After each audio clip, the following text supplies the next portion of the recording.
Terry Doolittle. Yeah! She was on her way up. I've got to have the promotion. I've got to have it. Until she fell in with the wrong crowd. Mr. Van Meter? Mr. Van Meter? What do you mean he's dead? Dead? Now, she's trying to stay alive. Some guy calling himself Jumpin Jack Flash taps into my computer. And save a guy named Jumpin Jack Flash. What? Jumpin Jack Flash. KGB? I'm a little black woman in a big silver box where the top of the thing says phone. Is she on some kind of medication?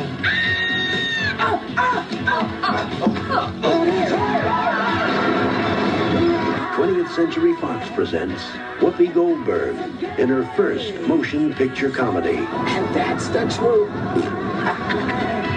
Jumpin Jack Flash. Jumpin Jack Flash. Oh, get it. Jumpin' Jack. Welcome back to the show, everybody. Hello. Hi, Scott. And welcome to welcome to our show. Wrong podcast. Too many other podcasts lately. We are also podcast fans, everybody. Listeners out there, you've got a treat for you today. This is a really fun excited movie. to talk about it. This movie is so close to my heart. But everybody out there listening, my name is Pete. And I'm Scott, and these are the movies that made us gay. Yes, indeed, Scott. Like I said, this movie is very near and dear to my heart. I'm glad that we finally got around. Whoopi's made a return to our podcast. Yeah. I don't think we've done a movie of hers in a while. No, we haven't. We haven't talked about Whoopi in a minute. But Scott, why don't you introduce our guest and tell everybody what movie we watched? We had our best Judy, Ben Cheaves, back on the show from TCM Slumber Ground. Hey, everybody. Welcome back. Excited to talk about Whoopi. And you probably already guessed it, but we watched Jumpin Jack Flash, released October 10th, 1986, directed by Penny Marshall, movie debut, directorial debut of Penny Marshall, too. That's interesting. Yeah. She replaced, who did she replace in production? It was Howard, it was the guy that directed My Girl. I meant to look up what else he had done. Howard Zeff. I believe that Howard Zeff did a few weeks of shooting and then was fired. Interesting. Well, maybe so. I know that she came on, she said that she signed on the project on Friday and had to start shooting on Monday. Yeah. So wow. Yeah. Because I guess also this the movie was originally a project for Shelley Long. Which, love that. Yeah. Written for Shelley Long by Charles Shire and Nancy Myers. They don't use their names in the credits. They're pseudonyms. I found that out in research. Very interesting. I could see Charles Shire and Nancy Myers writing the similar script. Yeah, for Shelley Long. It's kind of interesting. And then they went on to do I Love Trouble with Julia Roberts and Nick Nolte, which is very about sort of espionage and just sort of a fun caper. So this was sort of their first pass at that type of material. Yeah, I was just trying to watch it. When I watched this, I specifically watched it thinking about Shelley Long and how wrong that movie would have been. I just don't. It would have been very different. Yeah, I don't see how they could have made this with her. No. I think the character of Terry Doolittle. I mean, obviously Whoopi brings so much into it, and I think the same thing happened with Sister Act, probably. Sure. But it's one of those things where I'm just I can't picture anybody else really playing this role, just because Whoopi is so much a part of of these characters. Not to say that she is playing the same thing in Sister Act and this or anything like that, but she just brings so much of it to her. And I wonder if the script was tweaked a little bit to include. I mean, obviously, I don't think the script said I'm a little black woman in a big silver box when it was Shelley Long. Sure. Yeah, I mean, I think and I feel like the best parts of the movie are when she's kind of giving a freedom to be let's just let Whoopi be Whoopi and turn the camera on her and let her go. Yeah. And I feel like that's when the movie kind of shines its best. Yeah, absolutely. The less plotty moments of this movie. Yeah. Just sort of when you're seeing Whoopi just doing her thing. It's such a weird thing because I love this movie. I've watched it like all my life. And so I just never thought of it as a bad movie. Yeah. And when I was like reading all the reviews, I was like, oh, I mean, I guess it is, but I just accept it for what it is. So like all the plot holes and all that kind of stuff about it being like all the tropes of that espionage action caper comedy. Yeah. But I'm like, I don't care about it because the movie's so great. Like, it's just so fun to watch her. So yeah, and it's like when you read the reviews, like when I was kind of skimming through Roger Ebert's reviews, I feel like people really took for granted, A, this is a movie directed by a woman. Yeah. And B, this is a major studio comedy led by a black woman. Yes. That I feel like that was just sort of like skimmed over when people were talking about it. And like a very unique like type of black woman. Like, you know, she does not, I mean, it's like she brings, I mean, basically the joy of the movie is just that like, okay, like Whoopi Goldberg is thrown into this stereotypical comedy that you know about it, but it's like, it's almost like The Nanny in the way that like that's a basic sitcom. It hits all the like really boring notes of it, but it's just watching like Fran Drescher do it. That's you're like, oh my god, now I love it. Absolutely, you know? Yeah, definitely. And I feel like at the time as a kid, I wasn't really super interested in the whole like spy espionage like aspect of it, and it didn't even dawn on me that like, oh, I don't get what's going on. You know, you just hear these. Big buzz, you know, KGB kind of all that stuff, and you're like, okay, I get it. It's the Cold War, whatever, it's fine. Yeah, I mean, if you ask me right now to tell you the storyline in detail, I'm foggy, and I've seen this movie 100 times. Right. I will say that our most recent viewing a couple nights ago, just to, you know, we watch the movies very close to when we record, just so we have this refresher. I feel like this most recent viewing was almost the most coherent the plot had ever been to me. I was watching it and I was like, I am 100% on board with everything that's going on. I get it. I'm following along. As I'm asking you a question like every 10 minutes of like, why are we here? I think the big picture stuff is not even really part of the plot. I think the whole thing is just that he's part of some larger spy situation, but he's just stuck and he needs to get out. And that's all we know. Like, all we know is what Terry knows.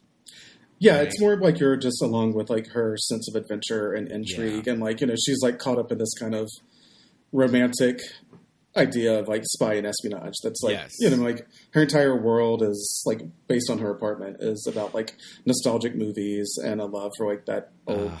This apartment. Obsessed. The apartment and her workstation also. Yes. Get out. A big influence on me.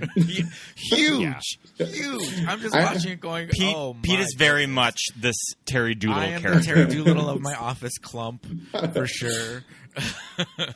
Actually, I have the same giant toothbrush that she has. Like my boyfriend got it for me like many years ago for my birthday, and I was just like, "This is the best thing ever." So it's near our front door in case anybody ever breaks in. There you go. Yeah, it's a weapon. Also the giant pencil, which I may or may not could be like a bank. I think like you put coins in the giant pencil. They did have those. What I remember. It's very over our heads from Facts of Life. Yeah, absolutely. Yeah, I think that it still has an impact and an influence on me. Yeah, in my like decor, you know, my just everyday aesthetic. I do have just tchotchkes all over my computer at work, you know, and now my work at home, you know, situation is very similar. It's a perfect like junky New York apartment that is. That way, I loved around that time. I was just like, "Oh my god, I can't wait to move out and have like a crappy thing and bang on a radiator." Yeah, you know, and like it reminds me of like Deborah Winger in Legal Eagles. Legal Eagles, yeah. And what's her name? Kathleen Turner in Romancing the Stone. How they have like these kind of like lived-in apartments with like stacks of books and plants and things like that. I was just.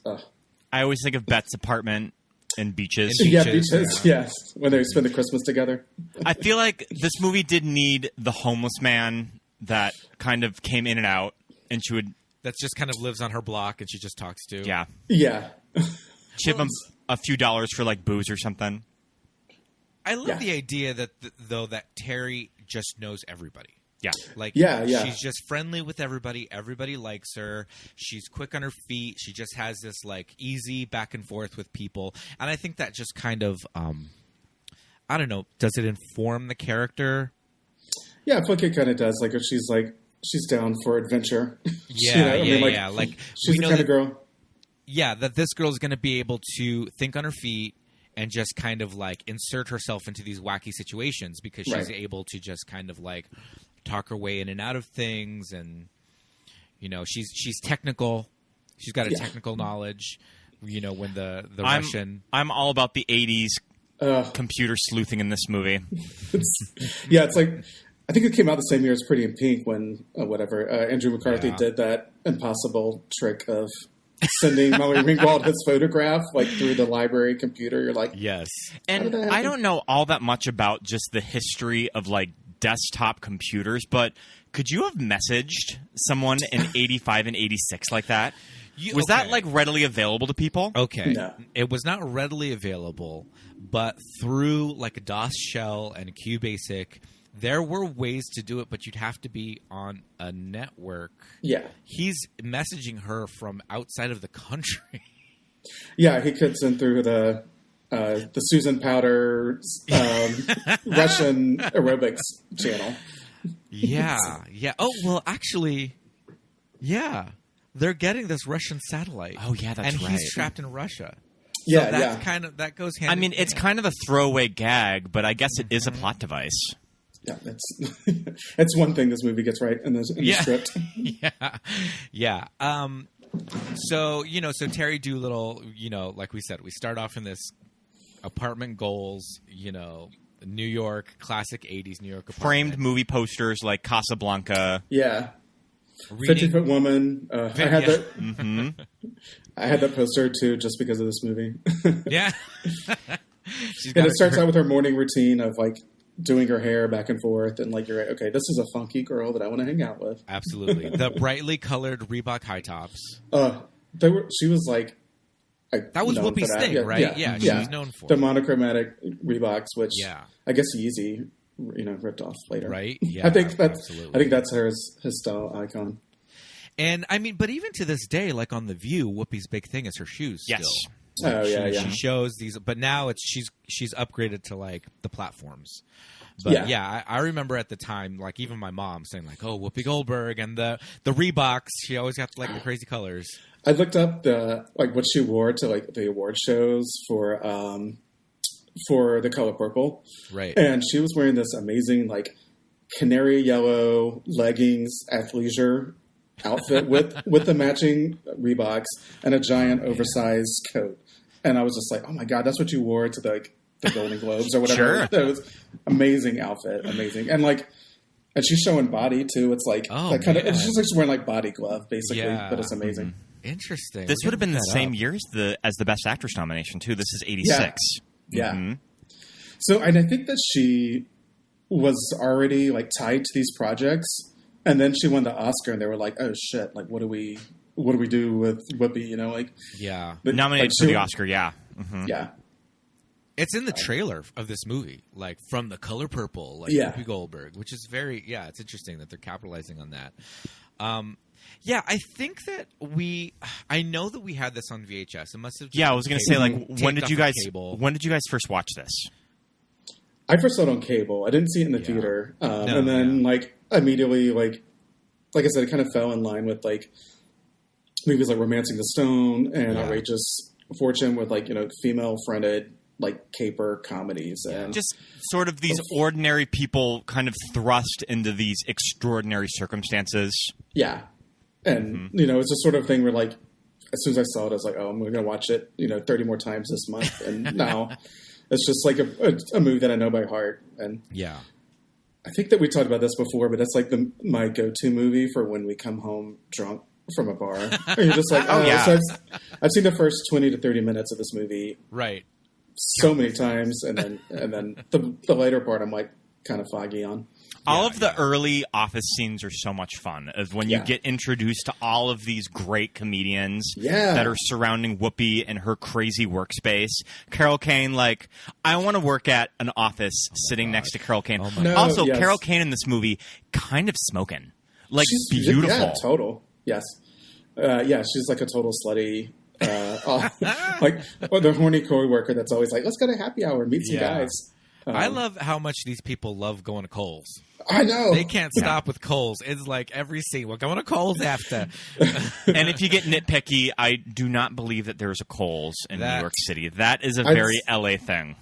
Well, they passed by one. I don't know. Like, well, they eventually, the exterior that they passed by is the original Kohl's. It's the famous, French dips, which I, as an Angelino, my family are a Philippe's French dip family.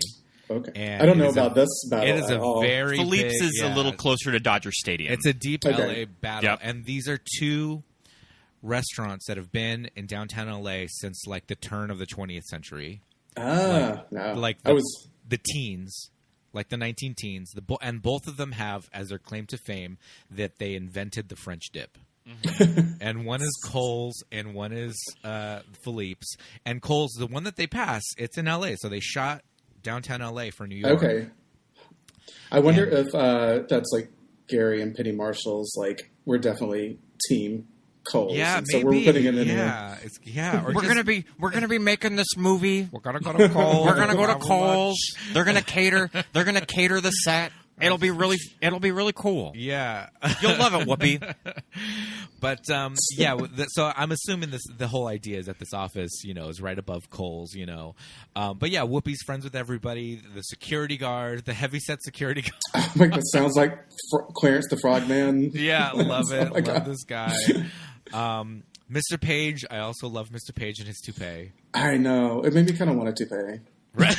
I kind of, in my memory, it's the boss from 9 to 5, but it's not that actor. Dabney Coleman. Yeah. No, looks like Dabney Coleman. And his assistant, his secretary, this girl that just is always around him. This actress, this woman, Penny Marshall's daughter. Oh, is that her? Okay. Yeah, she was in League of Their Own. Okay. Who's she in League of Their Own? The one with the dark hair. I don't remember her name in A League of Their Own. I'll have to look it up. Well, I know that since this was her first movie and she was kind of nervous about it and kind of got thrown into it really quickly, she was like, okay, I want to get as many of my friends to be on set as possible to help me out with it. So that's why she got a lot of the SNL characters like Phil Hartman and Jon Lovitz. Yeah, and Lovitz. So, Lynn Marie Stewart, Miss Yvonne. Oh yeah! Wait, which one is she? She's the one that's with Phil Hartman that he says he mentions later on that not to people are going to ask questions about her being pregnant or something. There's a weird little side story with them going on. I didn't even notice it till this watch. I have another reason to go watch it. Yeah, so. But she looks so different when she's not in Miss Yvonne drag. Yeah. She's got that short secretary haircut, and she dressed very demure. But that's her. God. If she doesn't look like the B-52s. Exactly. She doesn't have the B-52s hair. Listeners, you may also remember Lynn Marie Stewart as Charlie's mom on It's Always Sunny in Philadelphia, where she looks like this character with the short haircut. But yeah, that's Tracy Reiner as Mr. Page's secretary. It's Peter Michael Getz as Mr. Page. He was in Father of the Bride. He was the father of the groom. Okay. And Father of the Bride. So that's kind of where I remember him. But yeah, Terry is just she fixes the pregnant girl's chair. She she can fix the monitor. When I mean, I don't understand what situation in which a satellite feed would go into one computer monitor. It's the 80s computer technology that you just got to go with it and pretend that it's instant message, which. Also, these computer monitors, like we said, it is not even Windows. It's a DOS shell. It's completely black screen with the amber letters, not even the green. It's black with amber. Yet when she figures out the code key and gets into his secured server, now it's a color monitor. Oh yeah. Yeah, it's that red and blue. But there's screen. that. But there's that moment when she finds the key that it does that like weird science, like psychedelic, the war games. Like, yes, yeah, the screensaver, the war game screensaver. Yeah, like what world is that? I want to go back to that internet. Like, yeah. We've gone too far. Let's go back. Yeah, everything needs this like psychedelic colored vortex. There's always a skull that comes out. It's like, yeah. Password failed. We have to give a shout out to the scene that it's such a funny like piece of audio of Carol when they're having the baby shower in the other room, and you just hear Carol Kane scream out, Hey, will you hurry up? She's unwrapping the stroller. They're about to open the stroller. And I think that Whoopi is just starting to talk to like Jonathan Pryce. Yes. Right. Mm-hmm.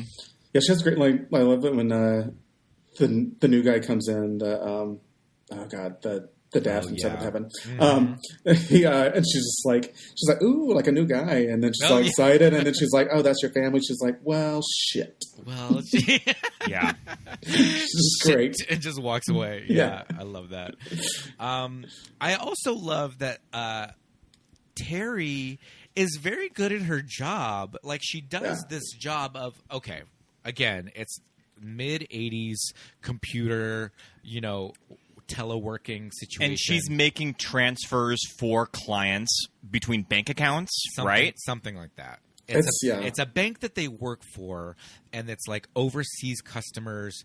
And she even says a description when Mr. Page calls her into the office. I tried to pay attention this time, and I'm still just like, this is the world of finance, and I just will never get it. So I'm just going to keep going. But I love that Terry has these personal relationships with all these clients about like trading music and recipes. She gives Dr. Ruth advice. Yes. And this is what she gets called into the office for, because it's like no chit chat. Do not use this for like personal conversations. Just do the transfers and get out. You have to finish it with N transfer. N trans. Yeah. Would not fly today. Yeah.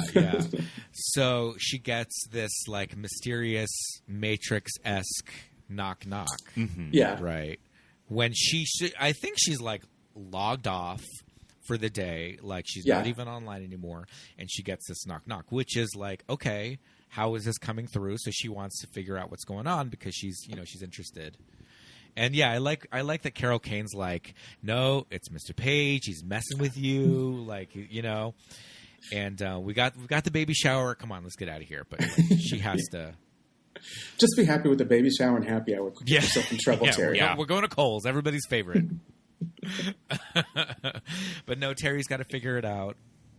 And, it's Jumpin' Jack Flash. And that's the weird thing that we're trying to figure out. What is this code key? Like, what's going on? I never understand that part, and I just get wrapped up in watching her sing. Trying to figure it out. It's a great scene. When she's when she's writing down the lyrics to Jumpin' Jack Flash by the Rolling Stones, and she's trying to figure it out. That's kind of the showcase of the whole movie. It's just like her doing like dancing it's like her in her apartment dancing around like and just hearing lyrics, and she's like, I love it. She's like, fuck a duck.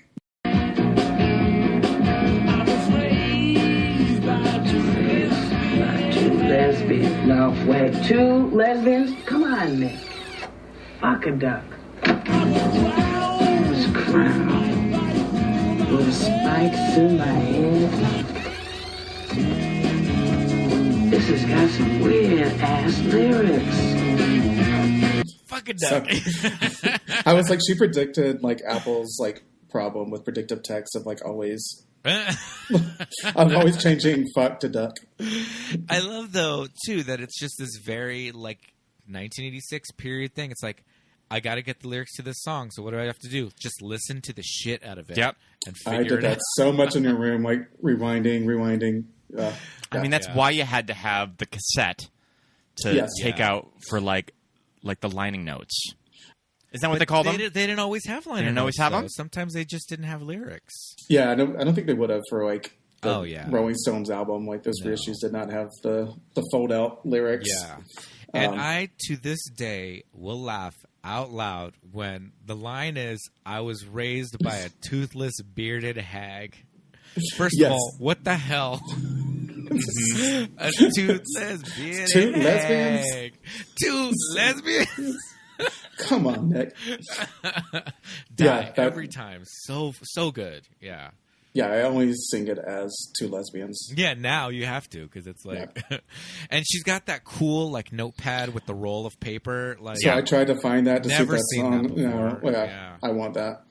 Need it to this day. If you find it anywhere, service merchandise catalog. I don't know where you would find it, but Someone's got dead stock of that. oh yeah, for sure.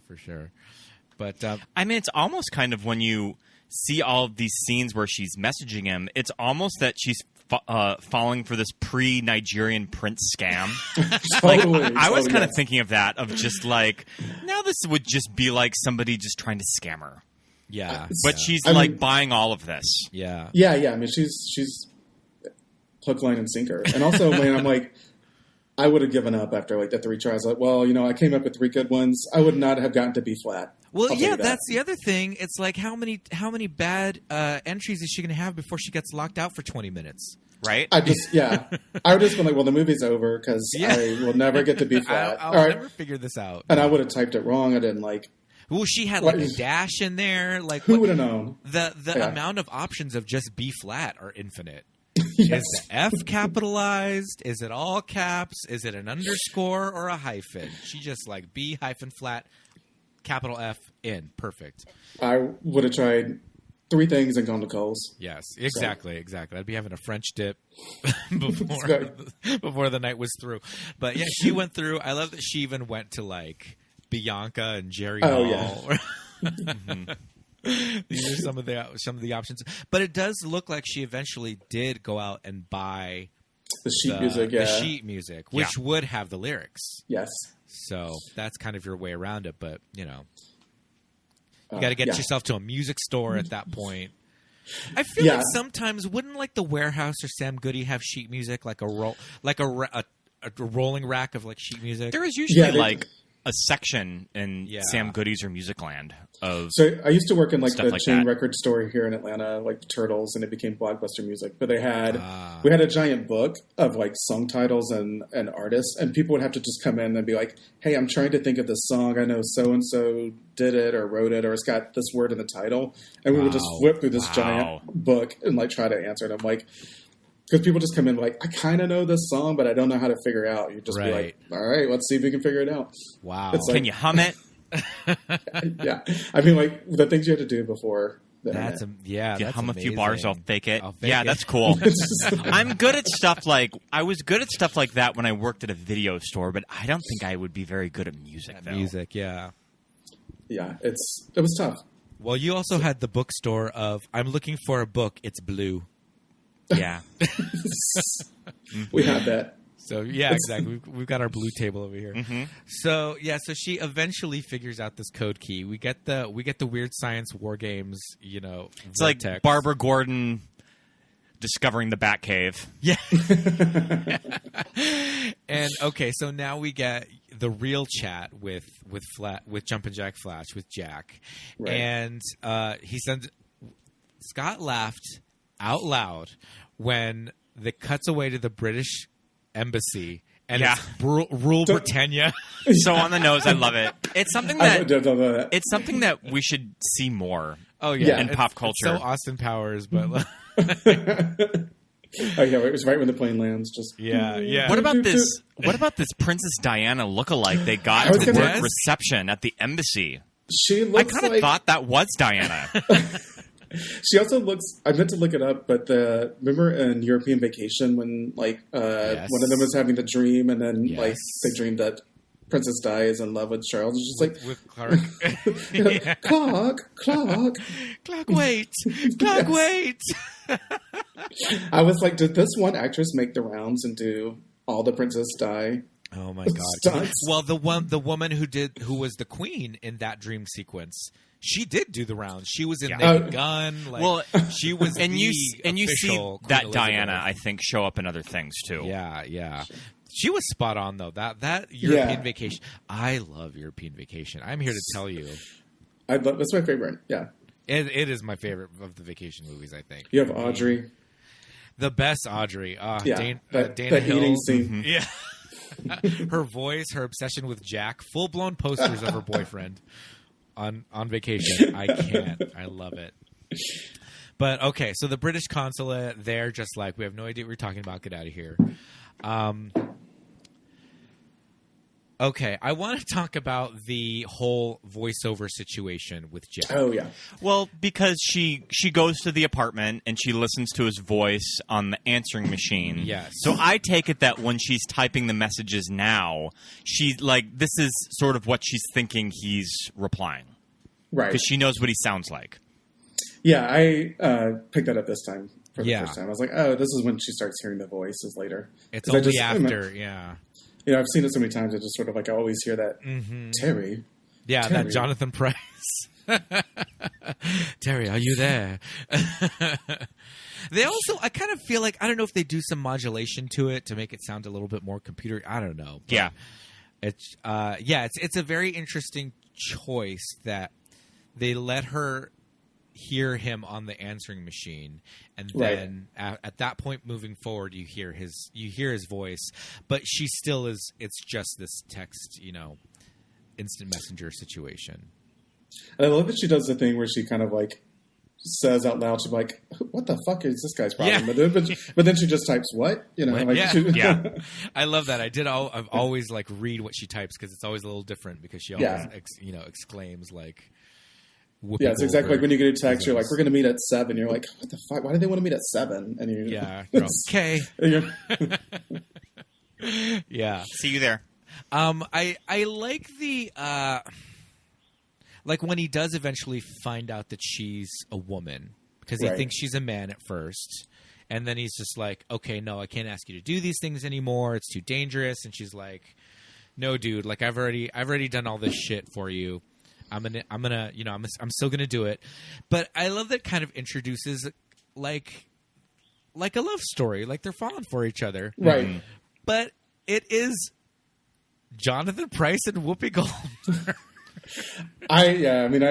We can save this till the end, but like, what? It's such a letdown. Like when I was like, oh, like like this is the dream guy. Like, and it's not that he's like unattractive. It's just they don't do anything to make him more attractive. I'm like, ugh. Like it looks like he was literally running errands, and he was like, "Hey, I'm at the like hardware store, but I'll stop by and say hello." And you get Stephen Collins there, working next to her, like this tall, like blonde, guy, like all good looking, and then it's like, okay, it's Jonathan Pryce. I mean, maybe Pierce Brosnan wasn't available. That would have been too on the nose. Mm-hmm. I mean, even if they would have just like given him a proper haircut or combed his hair, or run a comb through it, giving him a non-baggy jacket, just sort of like, come on, like it's like Whoopi deserved better than that. Yes. I want to talk about Whoopi's just like the kind of capers that she gets herself into, getting thrown into the river. Mm-hmm. I mean, giving blowjobs to fish. Give blowjobs to the fish. Yeah. Was the water shitty? He didn't ask me anything.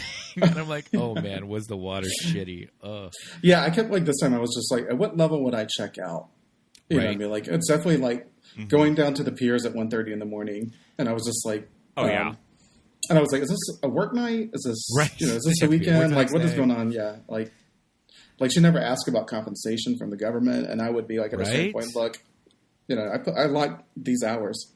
All the cab rides she's taking, like all over town, and cab rides that she's having them wait outside of his apartment. And and then the cabbies being like intercepted by Jim Belushi. It's interesting that like the goons for the bad guys, that Jim Belushi's kind of thrown in there. Yeah. Mm-hmm. And this is not who just I think to get of as a bad guy. more and more like more and more hurt along the way. Right. He's got like shows up in a neck brace, casts and neck braces, and all this stuff. But he's like the most bumbling goon. All the other goons are like actually scary. Yeah. The one guy kind of looks like a Die Hard like reject, like kind of with the flat top. He's definitely from that crew. Yeah. There's that one, like, the British embassy guy with the long hair that looks like a cross between, like, Paul Williams and Philip Seymour Hoffman. Like, I hate that guy every time. I'm just like, yeah, I he don't want to see definitely has Paul Williams hair. So what are the circumstances that she ends up crashing this party? Because she has to get a hold of... She has to go to the computer room. Yeah. Well, first she has to go there to give that weird code message. Yes. And then they're like, oh, we don't know him. You got catfished, basically. Yeah. And then she goes. Then from there, she goes to get the frying pan at the apartment. Yes. Which is with where all the names. Yeah. She hears a voicemail message, but then she's picking up a frying pan, a cast iron pan, and carved into it are the names of other contacts. Yeah. I would have never thought about putting contacts on a frying pan. I guess it's a good idea. Yeah. Because you would never think to look at the bottom of a frying pan. Yeah. But we get this really cool moment, though, when she's in the apartment and it gets really spooky. Oh, yeah. And the door opens and closes, and she goes up to it, and there's the Polaroid a picture Polaroid of her. You think that you would have heard the Polaroid go off? Well, yeah. There's some logistics to work out there, but she's listening to the answering machine messages. Yeah. This is back in the day when an answering machine had a full size cassette A tape. giant tape. Like the answering machine was like the size of a VCR. You could get those novelty answering machine. Oh yeah, outgoing messages. Yeah. Quick side note: if we could have on our voicemail any like voicemail intro from a movie, what would it be? I mean, I feel like it's not from a movie, but I might get George Costanza singing the theme from The Greatest American Hero. Okay, Ben, what about you? I'm really partial to those novelty ones of like the Rich Little doing like impersonations of Ronald Reagan and Katharine Hepburn and like, you dirty rat, leave a message. Like that. I love it. Yeah. Rich Little. I think I would do Sarah Connors. We just watched the first Terminator, and I really like Sarah's. She's got like a jokey like voicemail. Fooled you. We're not really here. It's the machine. Oh, that's right. Yeah. Oh, that would be great. Yeah. Yeah. Okay, so before she goes to the party at the consulate, she goes to Van Meter's funeral. The guy. That's right. The guy that threw her in the river. Because that's where she meets. That's where she meets Annie Potts. That's where she meets Annie Potts. And the professor from Different World. Yes, is there. Yeah. This would have been the same year Annie Potts did Pretty in Pink too. Yeah. I was thinking about that because like then she capped the year off with Designing Women. She would have done them all in '86. She had a busy 85 and 86. She's definitely giving me like Mary Jo vibes. Yes, yeah. This like she's kind of doing the accent a little bit. Yeah, she has a great like Southern accent. I love it when she's the KGB line is like my favorite. And then, but the way that she delivers it too, she's like, "Who's behind us?" She's like, "KGB, KGB, yeah." KGB, can we KGB? The K motherfucking GB. Like I think that taught me to put motherfucking in the middle of words. Yeah. Like as a kid, I was like, okay, I need to remember that one. Can we write KGB on the cake? That little girl who wants to write KGB on the cake, none other than Kelly Martin from Life Goes On. That's Kelly Martin? Yes. What? Oh, wow. From Life Goes On, yeah. And now, like, Hallmark Christmas movies. Sure. Everyone winds up there eventually. Yeah, yes. But yeah, that's Kelly Martin as Mary Jo's daughter. But she plays a key part in helping her out at the party.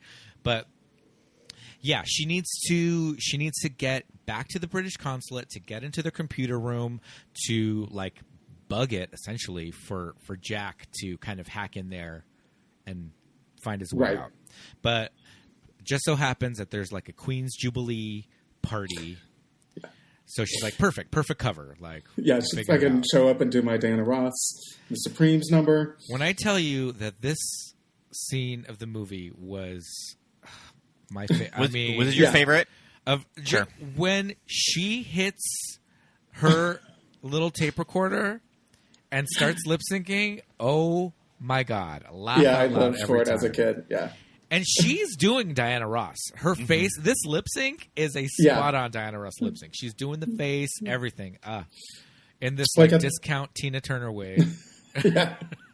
And I take it that she borrowed the dress from Cynthia, her coworker. Ooh. Yeah, there's okay. a line later on that she's going to have to explain to the Carol Kane character about what happened to the dress. Oh, I love that. I love that they're that close. So she could borrow that dress. Yes. Because I love that it's kind of, I mean, it is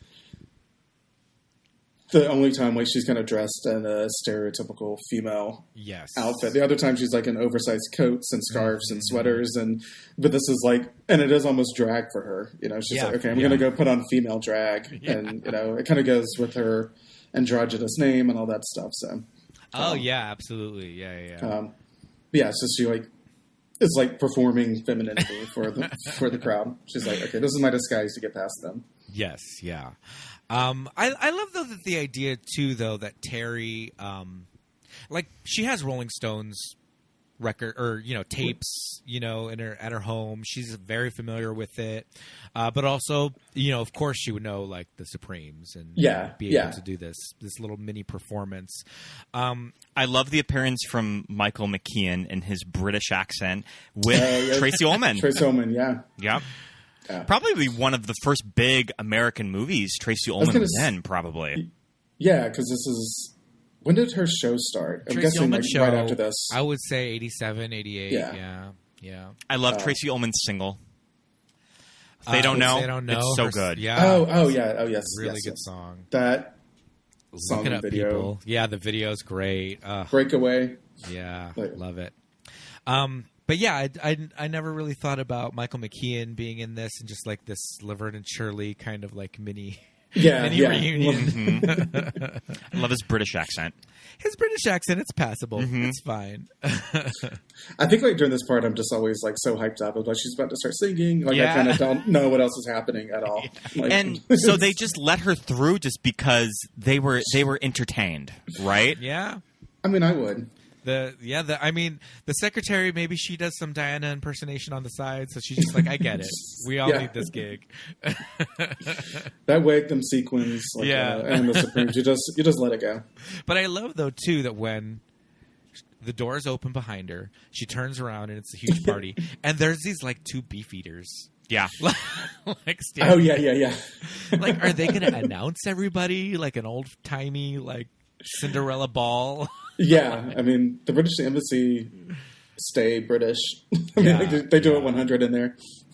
So what I did notice is that there are mannequins in like dresses, like old-timey garb kind of throughout. Oh, yeah, that's right. And she actually hides behind one when she's trying to get away from like the main British bad guy. That would make sense why they're in the mannequin room later. Why later on in the movie there are mannequins that they chop the fingers off. Because Scott was like, why is there mannequins in this room? And I was like, she hid behind a mannequin in like an old-timey dress.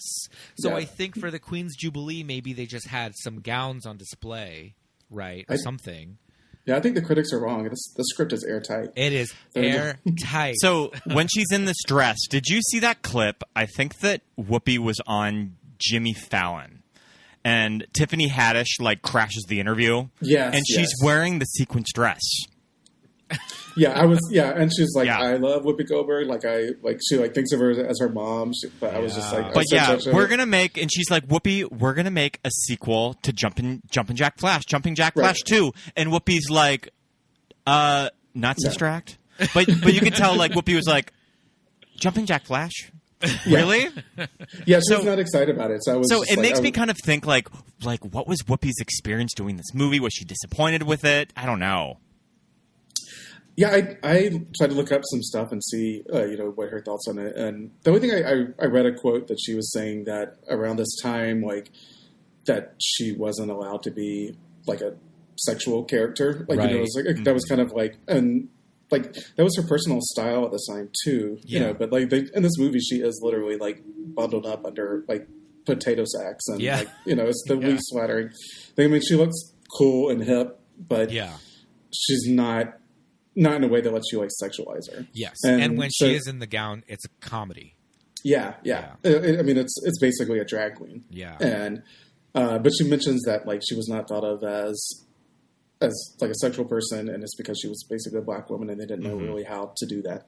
Right. So, So I think like that stretch of movies that she did with the Burglar and Fatal Beauty, like were just not good for her. Yeah, yeah.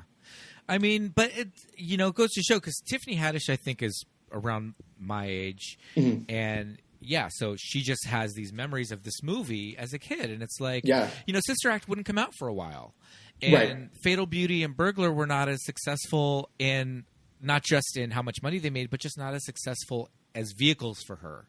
Fatal Beauty is just not that funny. Yeah, it's too serious. We tried to watch it last night, and it's just like it's too serious. There's like a couple moments, starts off kind of fun, and you're just like, this is just like a boring Beverly Hills Cop ripoff. Yes, exactly. And as much like every time I watch Jumpin Jack Flash, I'm like, I should watch the other ones. Like, there's surely something good here, and then you're like, no, they're just not. Yeah. And I haven't tried to watch Burglar in a while, like a long time. I don't think I've ever actually seen it. Yeah. No, I don't think. Yeah. I think I've tried to watch it and just give up after 15, 20 minutes, and I'm like, no, I was right. Yeah, exactly. But I mean, at the time, there was all this buzz around her from like her, and the here's the thing, and I'm not going to get like pedantic about this, but she wasn't really a stand-up comic. Yeah, she did these one-woman shows, right? And it was theater, right? Yeah, and it was comedy shows, discovered by Mike Nichols. Yeah. Yeah, like she doesn't have like a type 5 that she would come in on the talk show circuit. Like she was, she was just more of like selling her whole persona and bigger than life persona. And then when they started doing, what is the charity, those charity functions? Live Aid? No, the comedy. Comic Relief. Oh, sure. Comic Relief. Yeah. Yeah. And it was her, Billy Crystal, and Robin Williams. Right. And that's what I remember her. Yes. Most about from the 80s other than Jumpin Jack Flash. Exactly. Yeah, and that's my point. As young people, we knew her from comedy, and she was so funny and just like so fresh, and we were just like, wow, she's everything. And when the movies started coming, I feel like this movie is not a children's movie at all. Yeah. I mean, there's not a lot of kid humor in it. Yeah, it's not that it's bad for kids, but it's not aimed at kids. But I think a lot of young people really latched onto it because it was Whoopi, and we wanted to see her. Sure. And we just thought she was so cool. Like she was this cool adult like performer, and when Sister Act did come along, it was like great, wonderful, we love it. But it was a couple of years before Sister Act. There was Ghost. There was Ghost. I mean, Ghost was a big deal, and Ghost is kind of the first time that a major movie really utilized her. Yeah. Of just like, we're going to take this very generic love story and put this character in it, and it makes it a great movie.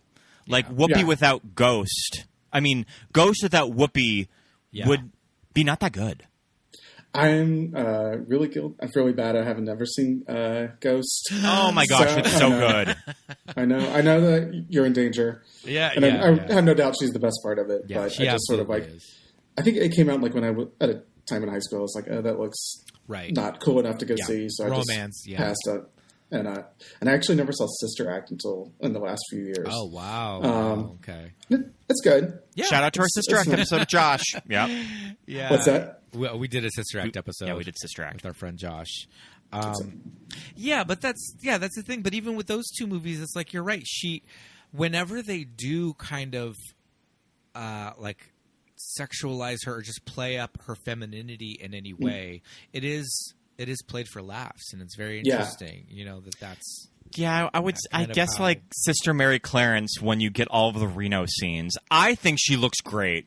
But I guess that the idea is that she's just kind of tacky. Yeah. Like walking around Reno in this like purple mink. Yeah. And at the beginning of Fatal Beauty, she's kind of dressed up as like an undercover hooker or a drug dealer or something like that. And it's this over the top female, basically drag queen. Yeah.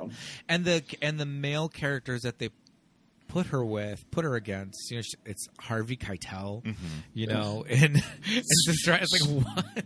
Yeah, she deserves a hunk. Give Whoopi a hunk. Yeah, or I mean, I guess Ted Danson's a handsome man. Well, she was involved. She was dating him in real life. Ted Danson. So there you go. That was in the 90s? Yeah, that was in the 90s. Yeah. Did you ever grow up on Clara's Heart? I remember having a copy of Claire's Heart on tape. Is that the one with Neil Patrick with Harris? her and NPH? Yeah. Yep. Oh no. Neil Patrick Harris is a little boy. Yeah, I remember that.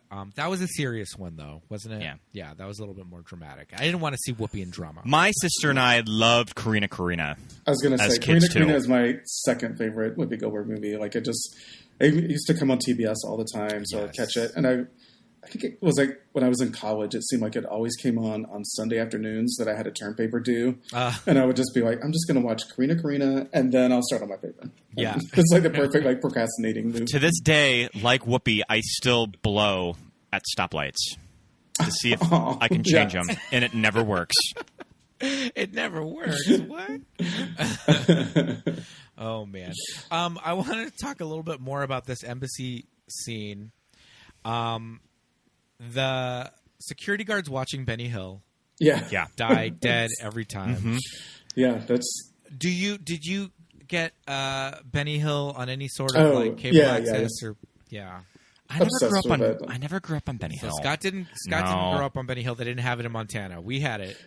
It's like the theme song like makes you want to watch it, and then it starts, and you're like, oh god, this is just too dumb. Yeah. But like the theme song gets you every week, right? Mm-hmm. Yeah, it's Yakety Sax, the theme song. It's just this old, heavy set British man in various states of drag, or busty women. Just I just always remember like old women hitting with purses. Yes, that gag. I remember my grandpa used to like it a lot, but I remember thinking it was just because there were busty women. And sure, it would be like bikini girls or something, and also when he would see him in drag, he thought it was hilarious. But these two British security guards watching Benny Hill, I love it. She has to sneak around them, climbs down the damn roof to get into this room. Mm-hmm. Again, I'm out. Yeah, sorry, she is putting all this on the line for. But this is like real internet AOL chat room shit where people would fall in love with someone online sight unseen. Yeah. Yeah, I mean, like, I wonder, like, if now she would have asked for a pic. Right. So, like, before doing all this, she'd be like, okay, well, like, send a pic. Yeah, at least face. I kind of wonder if that was sort of the original angle of the script that was stressed even more, is this romance through these messages. I mean, it's definitely in this movie, but I could see Nancy Meyers and Charles Shire really like nailing that in. If this was a Shelley Long movie, the romance was more heavily implied. Yeah, I could see that.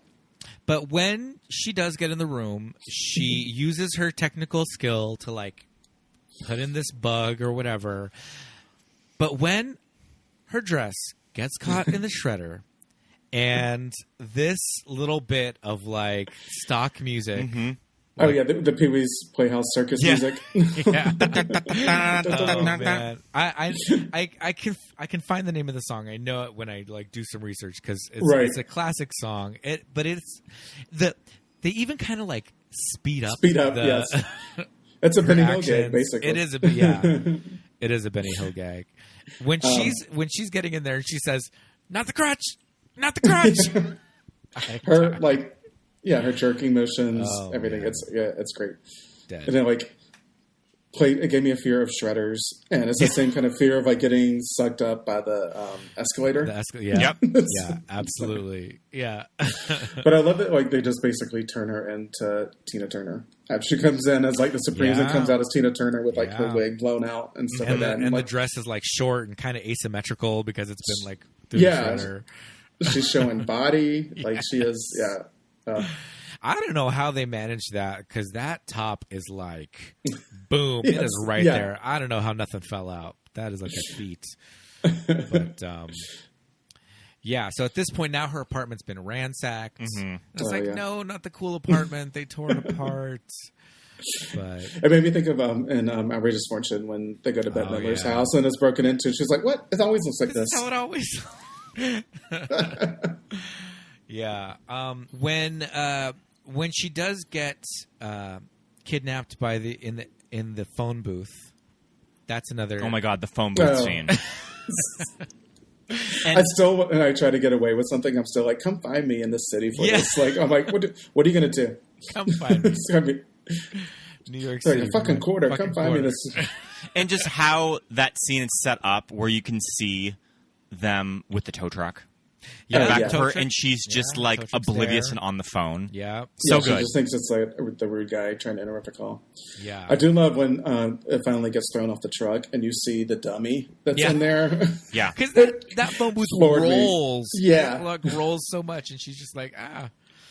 But I also Yeah. love that it's just like it's a shot of just Whoopi Goldberg, and then you can tell they're just like, okay, like over here we're gonna have somebody like trying to clean your windows, and so she's Yeah. just. I imagined her just like being in that phone booth, like doing like probably like 30 minutes of improv, and this Yeah. booth about like screaming at different people that she imagines on the street.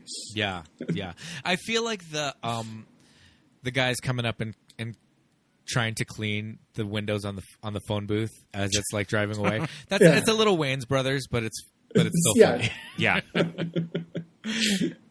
I could definitely see that in like Don't Be a Menace or something like that. Yeah, But this all leads to the scene at Elizabeth Arden, where she has the truth serum, and it, like, So what exactly is this truth serum? Was this ever a thing? yeah. I mean, it feels like quicksand. We're like, does quicksand exist, or is Yeah. that a like Do we made up thing? And it's just kind of loosens you up and just makes you a little loopy, right? that's called whiskey. Right? yeah, exactly. Supposedly there is like a thing that it's like a sodium thing that just makes you more susceptible to suggestion.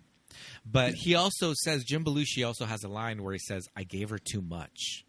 Uh, Yeah. yeah, it looks like somebody put like GHB in her drink. Or Yeah. something. And Just like- meanwhile, is she supposed to be at work oh yeah, during I mean, all of this? Yeah, because she ends up showing up still loopy. Oh, yeah. And they're like, "You're late." I was like, I would love. That's my new like work goal is I want to see someone go off and like grab a manager and like whip their toupee off and tell them off like because everyone's pretty calm about it happening. I was just like, I would freak out and die. Like, yeah. I mean, Lovitz is surprised that it was a piece. He didn't know. And I love that when I first saw Jon Lovitz in this movie, I'm just like, hey, was 80s Jon Lovitz kind of cute? He totally was. Because Yeah. He was like, I would he's maybe like, date him.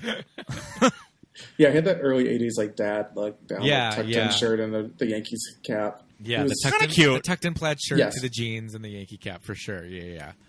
he had a brief moment. Kind of giving me Bruno Kirby in When Harry Met Sally. Total, yes. Just that yes. that kind of guy. Honestly, I'd be happier for Whoopi if Jon Lovitz turned out to be Yeah. Could have worked. the guy. Could have worked. Why not? But yeah, when she needs to find one of Jack's, she's not a contact, but she's an old flame of Jack, Lady Sarah, and she is at Elizabeth Arden all day.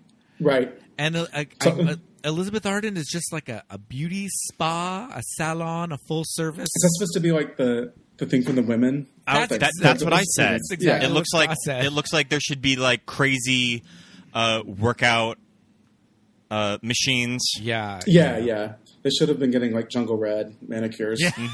Yeah. Yes. The woman says something about like a beauty or like a woman's job or something like that. Or Yeah, she said something that's just like your face is gonna like turn red or fall or something like that. She's like, we're gonna get back in here and get back to work on your face.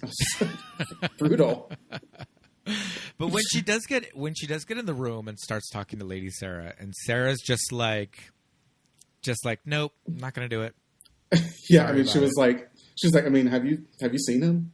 'Cause I know, right? He's not worth it, girl. Yeah, he won't even comb his hair for you. Come on, I'm not gonna extract him from Soviet Russia. He can't even be bothered to run a comb through that hair. So is Jonathan Pryce just locked in a room in like Moscow No, with a computer? I think he's not like. I don't think he's being held prisoner. But What exactly is he doing? He's espionage, spying. Yeah. Okay. But I think he's under a presumed identity, and he doesn't have like paperwork to get out. Yeah, Okay.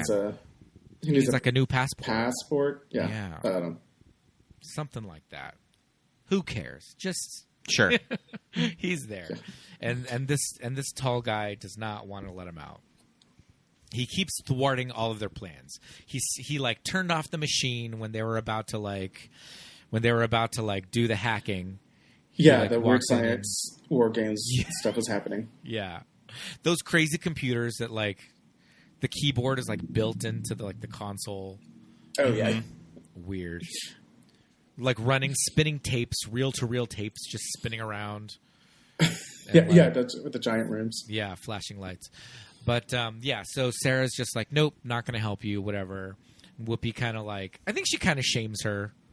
Yeah. But she's in this weird inebriated state. So what happens after this? She goes back to the office. She doesn't. We think she gets fired, but she doesn't get fired. No, they don't fire her. It's confusing after that. After she gets the truth serum, I'm like, things just get kind of wacky, and then she shows back up there, and I think, what is the plan? Well, she's going back there to tell Jack that Sarah won't help. Yeah, but eventually Sarah shows up back at the apartment. Yes, and she has a change of heart.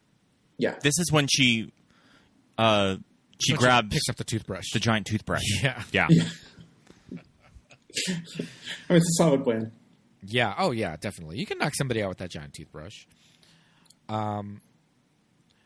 So she has to make her way back to the embassy I know. It's when she walks out of her apartment and the gang of New York street toughs surround her. Oh yes, yeah. And she's that's a great scene. And she's talking all this shit to him, and she walks away, but then she sees the actual British embassy guys. And she goes back to them, and she's like, "All right, let's go. We're gonna do drugs. We're gonna do drugs. We'll have sex." And I'm like, "Oh, I love it." Yeah, that definitely felt like it was something that would have come from her stand-up. Yeah, routine. Yeah. She was like, "Here's how you survive the streets of New York." And yeah, just act like you have a venereal disease. Oh yeah, because didn't she tell him that when she's trying to get away from them? Yeah, she's like, I'm itching down here or something. Yeah. Oh, man. Okay. So she does end up getting picked up by the henchmen.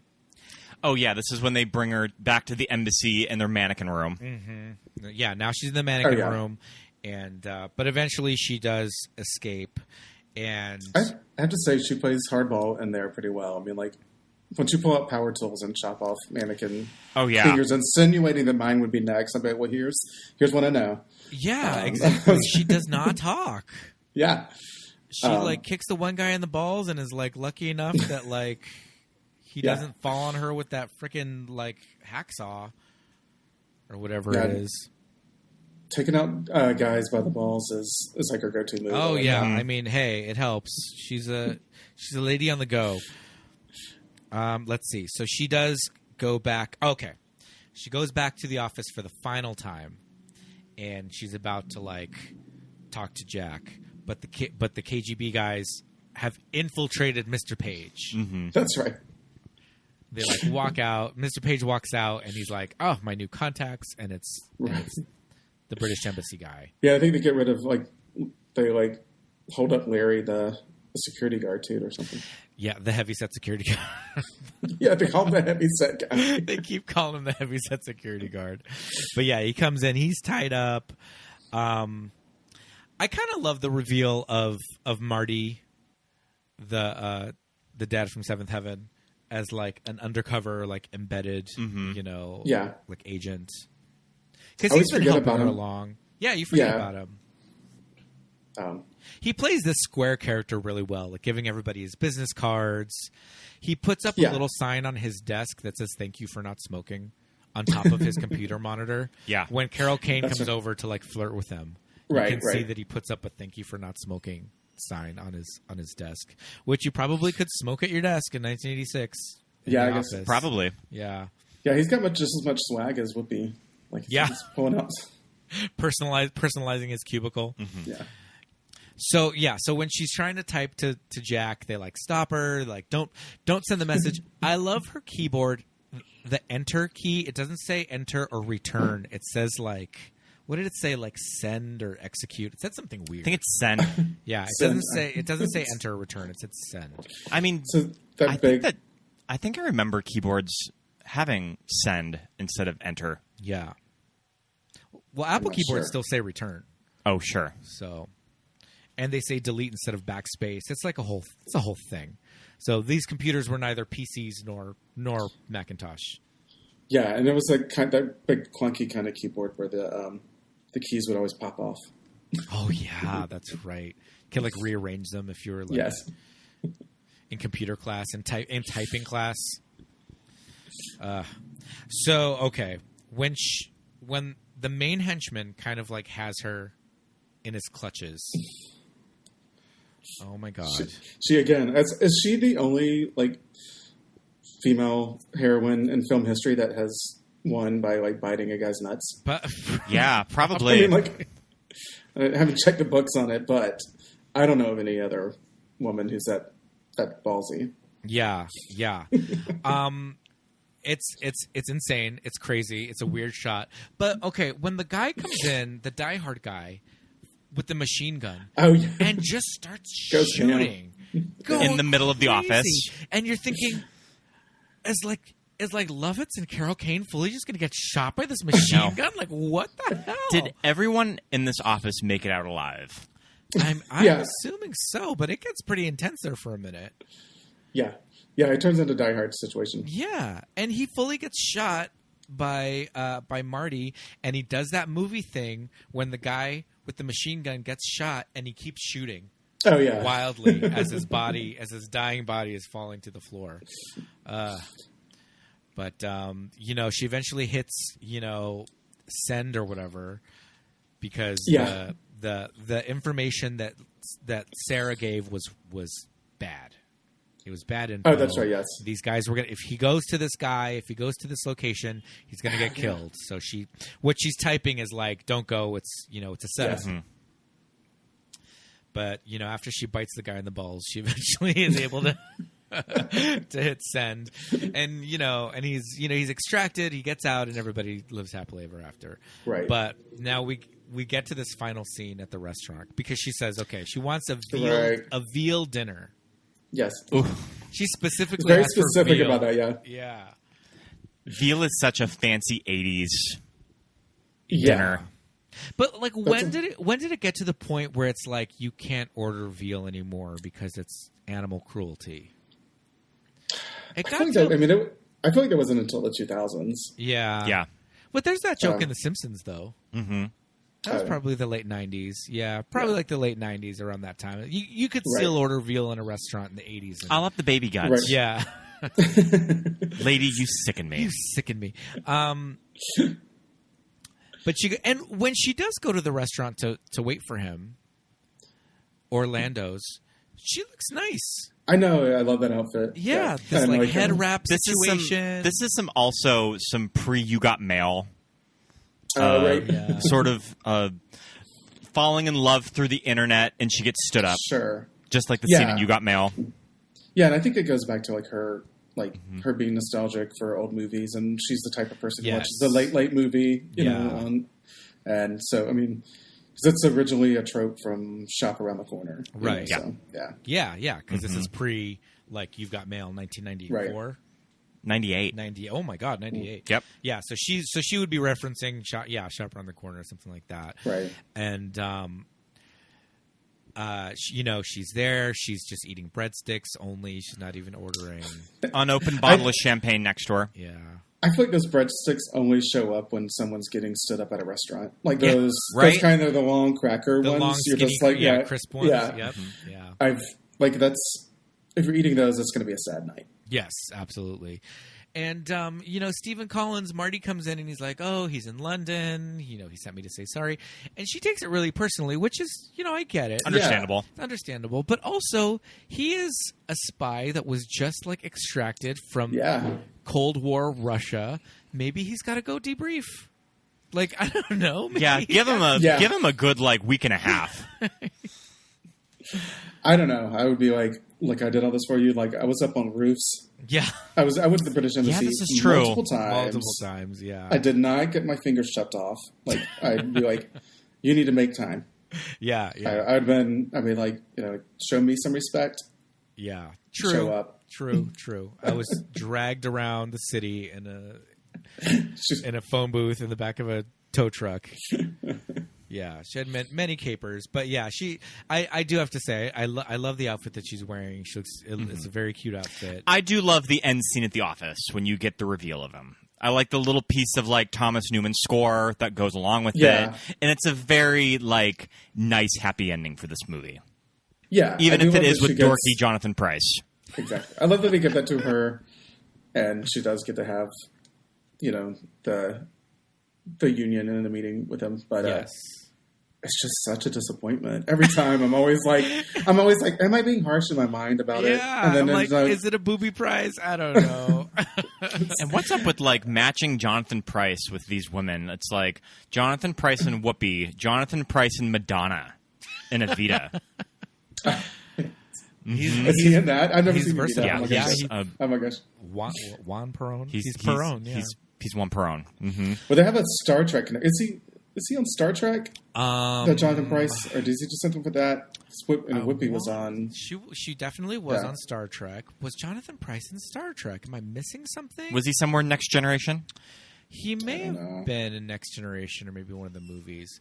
But I love that there's kind of not a throwaway line, but when we do finally get back to the office, there's just some little exposition of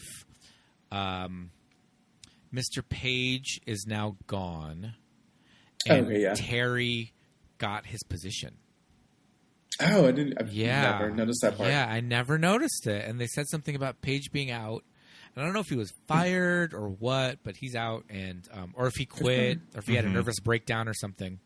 I love that she's like a woman in tech getting advancements. Yeah, exactly. Good for her. Women good for in tech her. Positions, not a big. How this office is set up, that it's in this like pit. Yeah. Very interesting. It's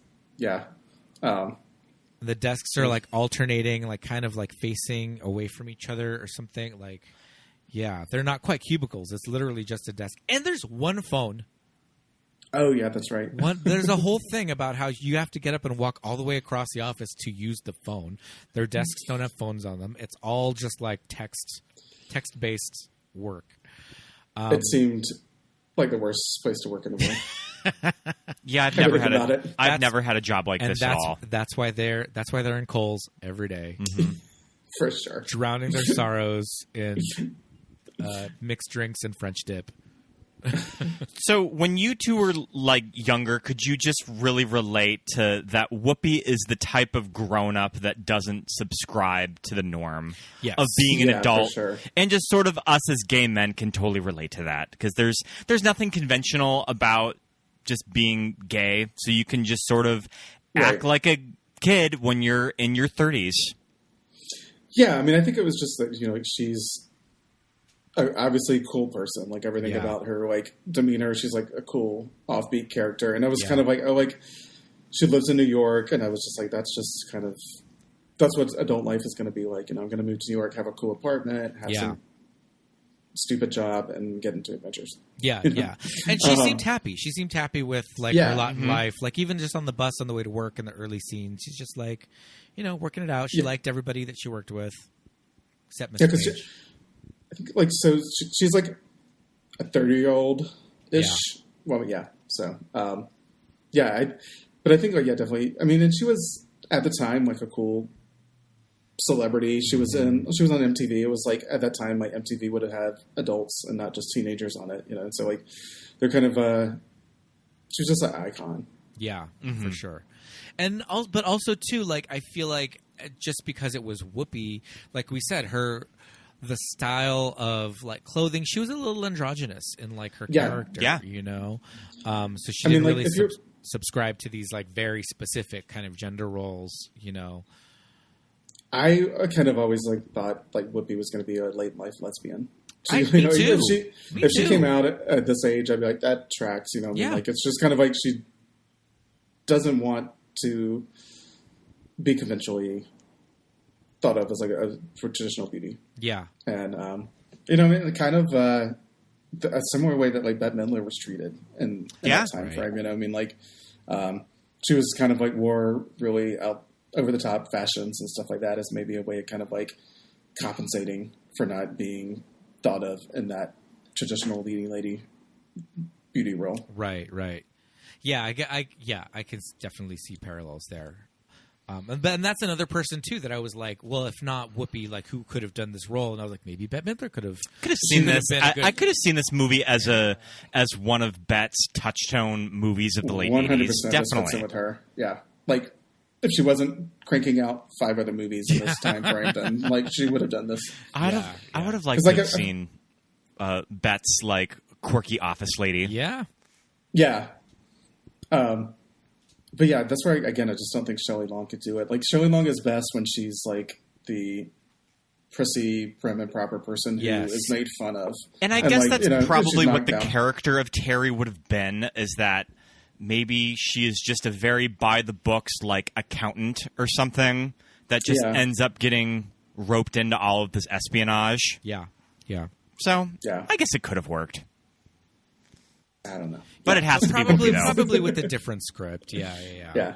But I mean, Whoopi's iconic. The role is perfect. I love it. I feel like just don't read the reviews. Forget what you heard.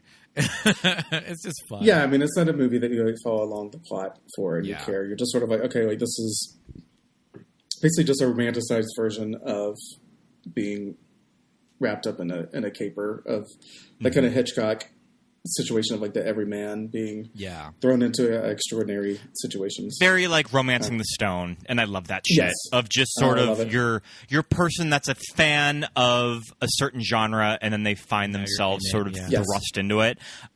This movie was a pretty big hit. I mean, I think it was it made its full budget back, and I think that audiences did like it. I looked up what it opened against on October 10th. It opened against When Peggy Sue Got Married and Deadly Friend. Oh, wow. Deadly Friend? Isn't Deadly Friend the one with Christy Swanson, directed by Wes Craven, and you see Anne Ramsey's head blow up or something? Yes, like they throw a basketball and it like shatters her head. Oh, my God. That's a TCM Underground classic. We need to actually watch Deadly Friend. I know. These days. I feel like I haven't seen. Oh man. Well, yeah, those are some good movies to go up against. But yeah, I feel like I always remember this movie being like just kind of well regarded as a funny movie. I do remember it airing on TBS when I was a kid too, just in the middle of the afternoon. I don't know why I wasn't tuning in because I didn't watch this movie until probably a few years ago.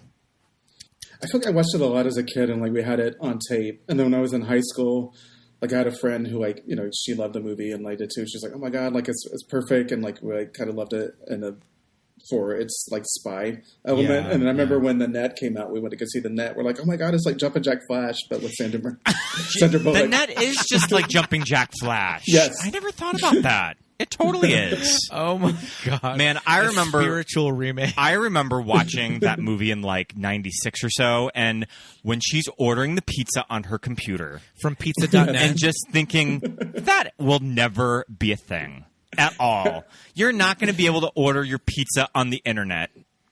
There were for years anything that happened that was like, this is like The Net. I'm not doing that. Like that's just how Sandra Bullock got in trouble. And I'm like, I remember sitting in movie theaters and there would be Fandango commercials for buying your tickets online and printing out the ticket on your home printer and just being like, no, sorry. No. Meanwhile, now we go to the movies and like, look at all those suckers in line. Well, not now, but I mean, in the before times. If you ask me to like have to print something out at home, it's never going to happen. Yeah, never. Yeah. But I remember seeing those commercials for buying tickets online and just thinking, why would you do that? Yeah. But no, that's so much work. I remember the first ticket that I bought online. It was a very special occasion. It was for the opening night of New Moon because I knew it would sell out. Ooh, that's a good call. So that was my first purchase off Fandango. Very, very smart choice. Yeah, but now ordering pizza, I've not called a pizza place in years. Why call? Yeah. The less people I have to speak to in life, the better. Right. I can just do everything online. Thanks, Whoopi and Sandy, paving the way for online purchases. She won't, so we could text. Exactly. Yeah. Exactly. Mm-hmm. Oh man. But I mean, yeah, this movie it predicted a lot of people's love of instant messaging. Sure. and instant message love affairs. Filling your apartment with fun crap, like a giant toothbrush. Yeah, I would love to like find out like more about who did the like set decorations for this. Like who her was in charge of- entertainment center is really cool. When you freeze frame on her setup of where she has her music. Yeah. Yeah, it has the cylinder blocks, but they're kind of like a 60s decorative one. Yeah, I love that. Yeah, very cool. This movie definitely influenced me in so many ways. I feel like I'm definitely the Terry Doolittle of my work office situation. Then you are undoubtedly beloved there. Because, security, everybody. So yeah, it's definitely influenced me in tons of ways. So Ben, what have you guys been up to on TCM Slumber Ground? Have you been doing anything new there? Yeah, we're getting ready to do. We just did one for Piranha that's coming out soon. Love Piranha. Yeah, that was our summer Jaws ripoff special. And we're about to do one where we pick our favorite actor for to coincide with the star of the month. For August. Yeah, so cool. Yeah, it's been fun. Awesome. I mean, if you're going to pick a Jaws ripoff, it might as well be fun because Orca is just like... Oh, yeah, what a downer. I can't even sit through What Orca. crazy movie did Millie program... Tintoria, Killer Shark. Have you ever heard of this? Yes. Tintoria or whatever? Oh, yeah, we tuned into that, and it's a pretty weird one, but there's a lot of very handsome men walking around in Speedos in that movie, though. Oh, man, okay, I'll have to... it's European. That one back up. Okay. I think I do remember that one. Yeah. I can't remember what's airing with it this time, but yeah, we just talk about, like, I think it's kind of all the Jaws ripoff, it's funner than Jaws, and, like, they really give you a lot of piranha deaths. Like, yes. Yeah. I was talking about, I was like, by the end of it, I was like, you know what? I've seen enough people die from piranhas. We're good. Like, I get the point. Let's wrap it up. Yeah, they definitely pay it off. Awesome. We'll definitely look for that. Mm-hmm. Thank you so much for coming on this show, man. We always love having you on. Oh my gosh, fun. Yeah, I love getting to talk about my '80s ladies. So. Definitely. But until we see you again, we'll sign off. Thanks so much for coming on the show. See you later. All right, yeah, thank you guys. Bye. Bye.